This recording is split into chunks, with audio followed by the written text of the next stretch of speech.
Hello, hello, hello guys! Magandang gabi!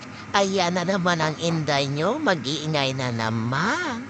Pasensyahan nyo na guys kung maingay ako ha. Kasi ganito lang talaga ako. Guys, ang lutuin ko nga pala ay ginisang talong na may giniling. Una ko pong gagawin ay siyempre, lagi natin ginagawa ito, magisa ng bawang at sibuyas. Ilagay sa mainit na kawali na may kumukulong mantika. Haba. Tapos niyan guys, halo-haloin natin ito hanggang sa magkulay brown ang sibuyas at bawang. Guys, napakabango kaya niyan. Diba yan, nilagay ko na si giniling. Guys, yung giniling ko mapala ay may narinate ko na yan. Kaya may lasa na yan siya. Pagkatapos niyan, hanggang sa mag-brown-brown giniling, ay tinanggal ko na siya sa kawali, sinit aside ko na siya.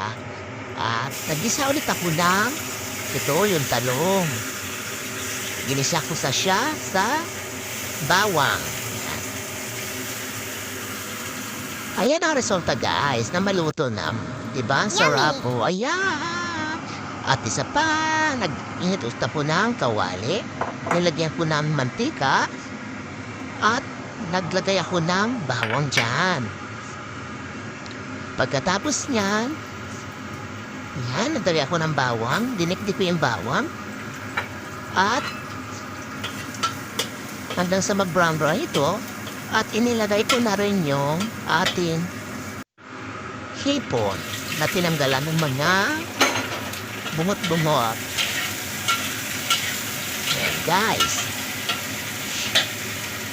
Hanggang sa magkulay pula ito, nilagyan ko ng konting tubig para maluto yung ating hipon. Ayan na siya.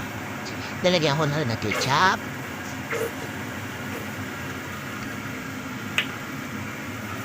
Nilagyan ko ng ketchup. Ayan, halo-haloin. Halo-halo hanggang sa yung ketchup. Tawag nito, sa hipon. Ayan na.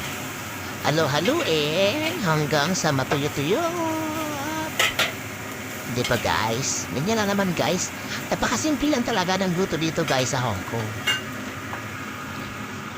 Tapos, hindi sila naghahanap ng man. Dahil apat na kami kakain. Kaya tatlong po tayo na niluto ko.